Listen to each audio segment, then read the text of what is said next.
Kwa majina mimi naitwa Abdul Mkenda, ni katibu wa mbunge wa hili jimbo la Kaskazini, ambaye mbunge wetu Mheshimiwa Kinjeketile Ngambale Mwilu. Kwa kifupi, tulipata taarifa ya hadha hizi za mafuriko ambayo yamejitokeza katika kubomoa miundombinu mbalimbali. Jana nilikuwa katika kata ya Kipatimu, lakini binafsi vile nilikuwa katika kata ya Namayuni, na leo hii nipo katika kata ya Kandawale. Kiuhalisia tuliona Mheshimiwa diwani wa viti maalum alituma kwenye mtandao changamoto hasa iliyopata hapa. Kwa kweli sasa hivi kata Kandawale imeshakuwa kisiwani. Kulinganisha kisiwani nikisema kwamba kwa njia ya upande wa Njinjo kuna mto mkubwa ambao Matando, ambao sasa hivi nao haupitiki kwa sababu maji mengi, lakini miundombinu imeharibika zaidi. Lakini leo naye nimetembelea upande huu wa njia ya Kipatimu, ambayo kutoka hapo OMT kwa kuelekea Kandawale, hapa tulipo ndo daraja kubwa ambalo lipo. Daraja ndo kama hali yake hii mnavyoiona, yani daraja halijabomoka, lakini isipokuwa limemega katika sehemu ya ardhi, pamoja na ardhi zimekuwa vipande vimejiacha.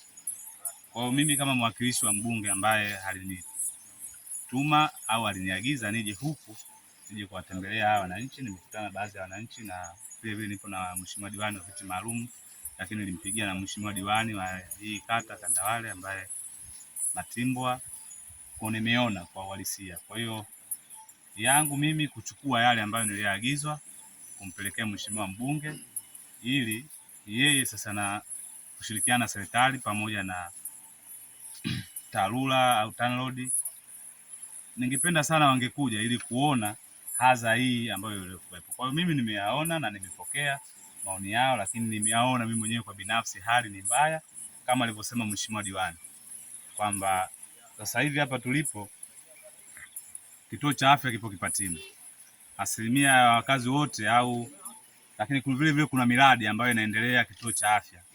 Njia ndio hii ambayo inapitia hivyo vifaa vya ujenzi, lakini kwa hali hii maana yake haviwezi vikapita. Kwa hiyo hata ule hali ya ujenzi utakuwa hauwezi kutekelezeka, lakini vile vile kama binadamu hapo huku kuna hali ya kuumwa, changamoto mbalimbali.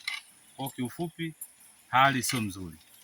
Kwa mimi nimepokea wananchi na nitafanyia kazi, nitaenda kuwasiliana na Mheshimiwa mbunge, ambaye mbunge naye anakupeni pole sana wananchi wote wa kata Kandawale, kuanzia diwani pamoja na wananchi wote kwa ujumla. Hali hii ameiona, aliiona kwenye mitandao, na ndio maana aliniagiza nije hapa nikiwa kama katibu wake, kama mtendaji, ili nije kuona hizi hadha na ili tuweze kuzichukulia hatua.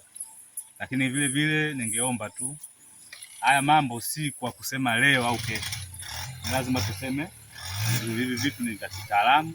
Kwa lazima Mheshimiwa mbunge aende katika ofisi husika, washirikiane pamoja na hivyo vyombo vya ambavyo vinashirikia masuala ya barabara, waweze kufanyia kazi kwa haraka ili wananchi mweze kutatuliza haya matatizo. Kwa hiyo kwa kusema sana, maana Mheshimiwa mbunge anawasalimu sana na poleni sana kwa adha hizi ambazo mlipata, na mjisikie tu kwamba kama amefika yeye, kwa sababu mimi ndio mwakilishi wa kwake yeye, na ndio maana alipoona haya akaona bora mimi nije kuona ili hatua stahiki ziweze kuchukuliwa. Kwa kusema haya niseme tu asanteni sana na kutakieni kila laheri. Tuwe wavumilivu katika kipindi hichi kigumu ambacho tunachopitia, kwa uwezo wa Mungu, kwa sababu vyombo wanaona, serikali inaona. Kwa hiyo mimi nasema litatatulika kwa haraka sana hili swala.